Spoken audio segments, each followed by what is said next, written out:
Olá, alunos do sexto ano, sejam todos bem-vindos a mais uma aula. Então, essa aula aí, ela vem, na verdade, para finalizar o conteúdo do Sistema Solar.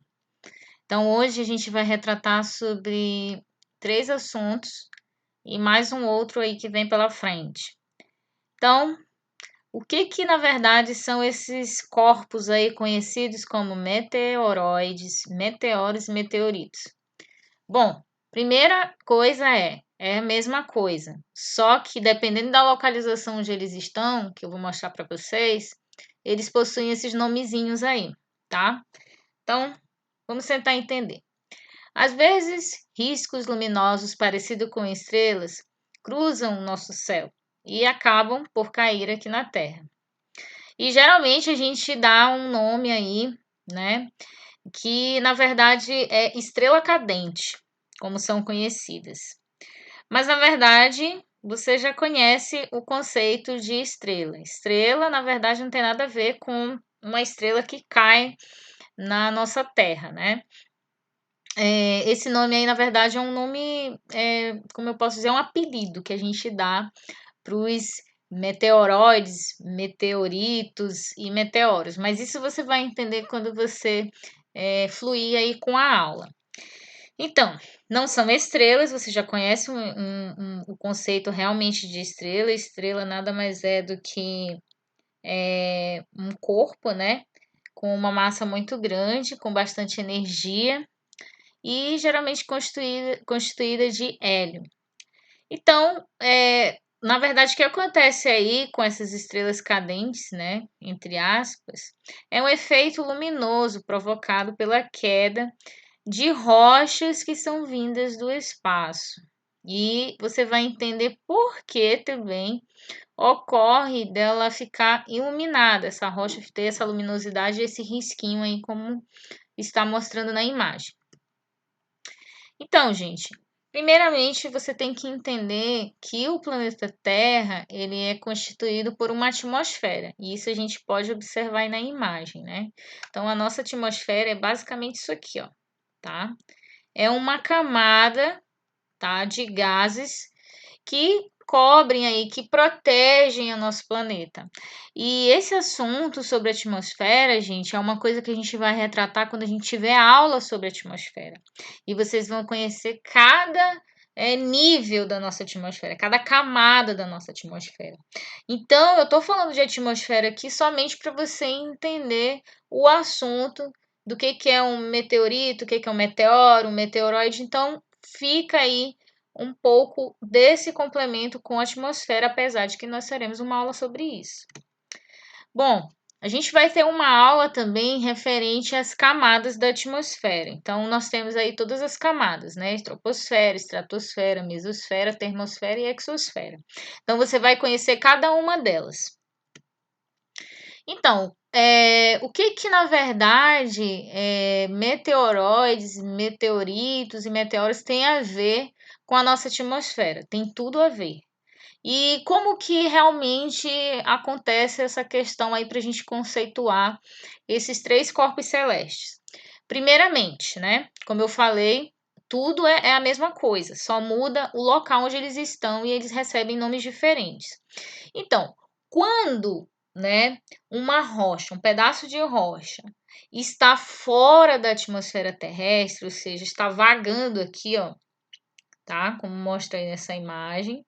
Ou seja, a nossa atmosfera está bem aqui, ó. Você vê aqui essa estruturazinha aqui, ó, tá? Essa é a nossa atmosfera. Só que ela é praticamente transparente, né? A gente não consegue ver ela tão bem assim. E aí o que que acontece, tá? Acontece que quando essas rochas elas estão próximas da Terra, ou seja, vagando ali por perto da Terra, por questão de força de atração gravitacional, porque a Terra acaba atraindo esses corpos para perto dela, a gente chama de meteoroide, tá? A gente dá esse nome, ou seja, quando essa rocha está vagando aqui e ela não está aqui na atmosfera, essa rocha não está na atmosfera, ela está aqui fora da atmosfera. Então a gente dá esse nomezinho aqui, ó, que a gente chama de meteoroide, tá? Então, meteoroide é isso, é uma rocha que na verdade, está vagando ali ao redor da Terra, mas não adentrou a atmosfera da Terra. Bom, muitas vezes essas rochas elas são atraídas pela força gravitacional da Terra e elas acabam caindo com uma grande velocidade e elas podem causar aí um atrito, ou seja, elas podem se arrastar pelo ar. E elas acabam se tornando incandescentes. O que seria incandescentes? Elas acabam formando esses risquinhos luminosos, como eu mostrei naquela primeira imagem lá na abertura. Então, esses rastros de luz, na verdade, eles são provocados por causa de quê? Porque aquela rocha que eu estava mostrando lá no início, que estava vagando lá fora da atmosfera, adentrou a atmosfera. E quando essa rocha adentra a atmosfera, a gente já não chama mais de meteoroide, a gente chama de meteoro. Tá aqui o nomezinho, ó, meteoro, tá? E esse meteoro, ele pode ter várias cores diferenciadas aí, como você pode ver, dependendo da constituição daquela rocha. Se essa rocha for constituída, por exemplo, de magnésio, ela vai ter essa corzinha em azul. Se for constituída de ferro, essa cor um pouco mais meio laranjada, né? Se for constituída de cálcio, roxo. Se for constituída de sódio, meio amarelo. E se for constituída de nitrogênio ou oxigênio, vai ter uma cor mais avermelhada. Então, ainda vai depender, né, da constituição dessa rocha. Bom, e aí o que acontece? Quando esses meteoros, né, que já estão dentro da atmosfera, porque a gente só chama de meteoro quando ele está riscando a atmosfera, ou seja, quando ele entra na atmosfera e fica assim, ó, é porque adentrou a atmosfera. A atmosfera está queimando essa rocha, tá? E quando queima essa rocha, forma esse risco luminoso aqui, tá? Bom, os fragmentos, quando eles caem na Terra, a gente não chama mais de meteoroide e a gente não chama mais de meteoro, a gente chama de meteorito, tá? Quando ele chega, ó, tá vendo aqui, ó, quando ele chega na Terra assim, a gente chama de meteorito, tá? Então, se você for pensar realmente o que é é tudo a mesma coisa. A única diferença é que muda a localização, tá? Então, aqui tem um resumo de tudo que a gente já falou aqui. Então, por exemplo, aqui, ó, cometa foi uma coisa que a gente já aprendeu, né? Também é uma rocha, só que é uma rocha de gás e poeira. A gente já entendeu o que é asteroide, mas se a gente for ver o restante, é a mesma coisa, gente. Isso aqui é como se fosse tudo a mesma coisa. O que muda, na verdade, é a localização e o que, na verdade, está acontecendo naquele exato momento.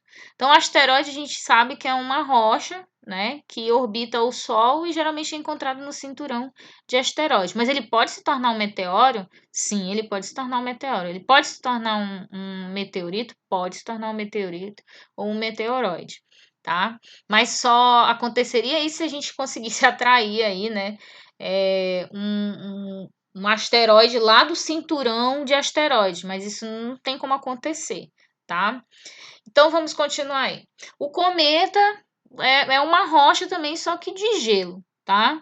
E aí, quando o cometa entra em contato com os ventos solares, forma essa cauda aqui, que já foi explicado para vocês na aula anterior.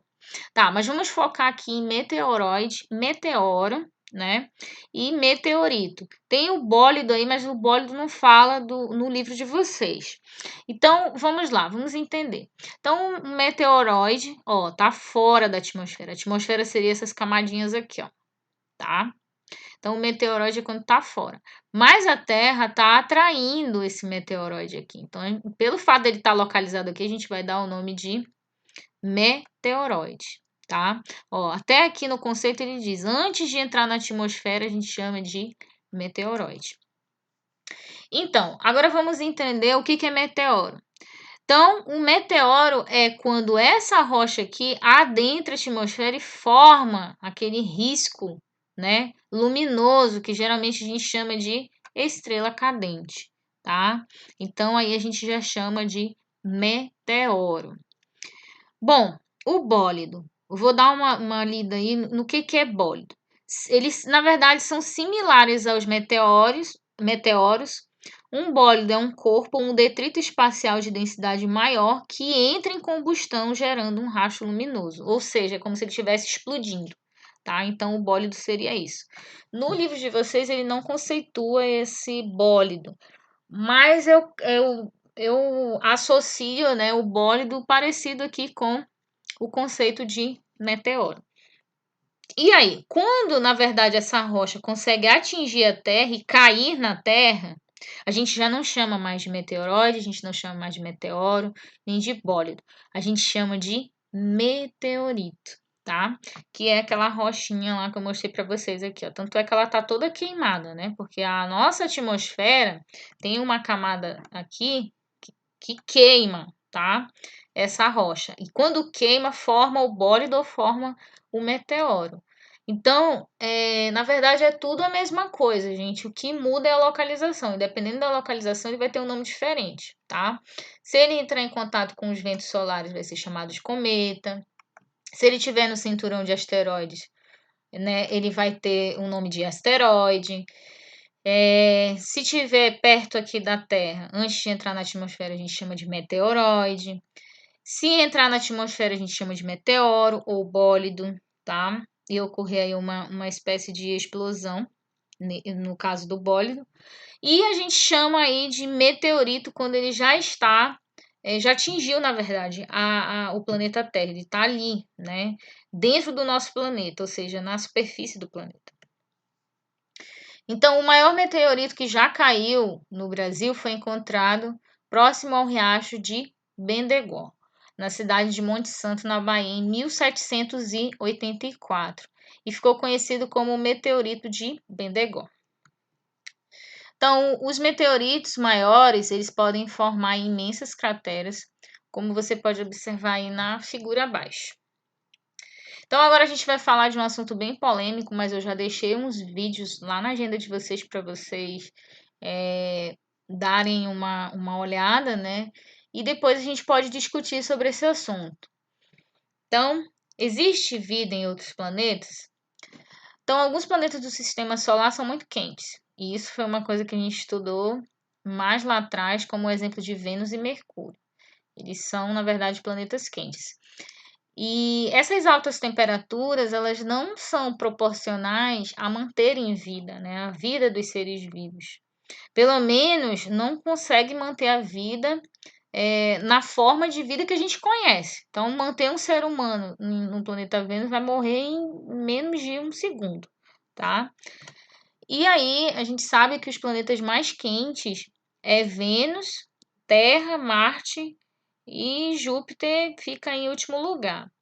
Só que aí eu expliquei para vocês que Mercúrio, ele está mais próximo do Sol, mas ele não é o mais quente, né? Dá para ver aqui que o Sol está aqui e ele é o mais próximo. E na verdade ele não é o mais quente. O mais quente aí é Vênus. E eu já expliquei para vocês também por que Vênus é o mais quente. Depois a gente pode discutir isso também no Meet. A gente pode conversar sobre isso, tá? A Terra vem em terceiro, Marte vem aí em quarto e depois Júpiter. Então, a gente percebe que quanto mais próximo do Sol, mais quente se torna o planeta, né? Os planetas mais frios ficam mais para trás aí. E Júpiter também é considerado um planeta frio, né? Tanto é que a temperatura dele chega aí a menos 110 graus Celsius. Bom, outros planetas não têm água, e a gente sabe que a água ela é um fator essencial para a manutenção de vida, a vida que a gente conhece, a não ser que exista um outro tipo de vida que a gente não conheça que não precisa de água, tá? Então, na verdade, a água ela é importante para nós porque ela é um solvente universal, ela é capaz de dissolver substâncias no nosso organismo e causar com que ocorra aí transformações químicas no nosso organismo. E essas transformações químicas fazem com que a gente sobreviva. Se não tiver essas transformações químicas e não tiver água, a gente não vai viver, tá? Então, no caso de Marte, diversas sondas já analisaram e filmaram o planeta, já analisaram a questão do solo, já detectaram água, mas também não se encontrou aí nenhum sinal de vida, tá? Eu já falei também sobre a Curiosity, que é a sonda lá que foi para Marte, mas teve outras sondas também que foram fazer estudos. E até hoje estão lá. Então, o meteorito vindo de Marte, isso aqui foram alguns estudos que os astrônomos fizeram. Vindo de Marte, parecia conter microscópicos cristais produzidos por seres vivos muito simples, como bactérias. Talvez tenha até existido lá uma vida em Marte, mas essa vida não progrediu porque o planeta, querendo ou não, ele é inóspito, né? Ele é considerado um planeta hostil. E vou deixar um vídeo para vocês também, bem interessante, que fala sobre essa questão que se no futuro, se a gente pudesse viver em Marte, tá? Como é que seria? Então, isso seria uma evidência de que no passado teria existido formas simples de vida em Marte, mas também não dá para confirmar isso. Quem diz que também esses mesmos meteoritos que caíram lá, caíram aqui na Terra, né? E no caso lá não teve sucesso e aqui teve. Então ninguém sabe dizer se isso realmente é verdade, né? Não tem assim um estudo científico que consiga comprovar realmente essa questão de vida. Portanto, até o momento a Terra parece ser o único planeta do sistema solar, apesar de que já foram encontrados aí em outros estudos exoplanetas, tá? Eu vou deixar um vídeo também falando para vocês sobre os exoplanetas, de que existe aí planetas num outro sistema solar que podem sustentar a vida. Então, isso aí é uma coisa recente, é um estudo atual sobre exoplanetas. Então, mas será que no meio de bilhões e bilhões de estrelas não há outro sistema planetário com vida? Realmente, se a gente for pensar pela lógica, por que que, na verdade, o universo tem tanta coisa, tem tantos planetas, tantos sistemas solares, uns até mesmo parecidos com o nosso e não existe a vida, tá? Para que que na verdade tem? Para que esse desperdício? Por que que só na Terra, né, tem vida? Então pode até ter, mas nada ainda foi descoberto, tá? Então, o grande problema aí da pesquisa é tentar descobrir um planeta habitado em um universo tão grande. Talvez sejam formas até de vidas semelhantes a bactérias. Possa ser que não de vida inteligente, mas isso é uma coisa que ninguém ainda conseguiu comprovar, tá? E talvez, se houver vida inteligente, eles estejam que nem nós. Não tem ainda tecnologia para transmitir ondas de rádio, ou na verdade ainda não conseguiram entrar em contato, né? Não estão fazendo o mesmo que a gente, ou possam estar numa questão menos avançada do que nós, mas isso é uma coisa que realmente não tem como se discutir. Se a gente não tiver realmente uma prova científica concreta, não tem como a gente só ficar baseado em teorias e pronto, tá?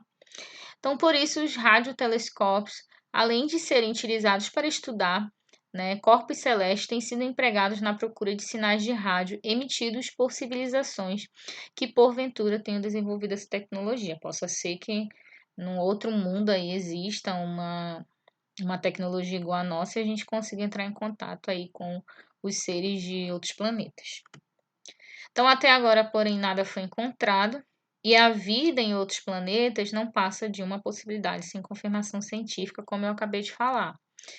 E, na verdade, a zona habitável mesmo seria aqui, gente.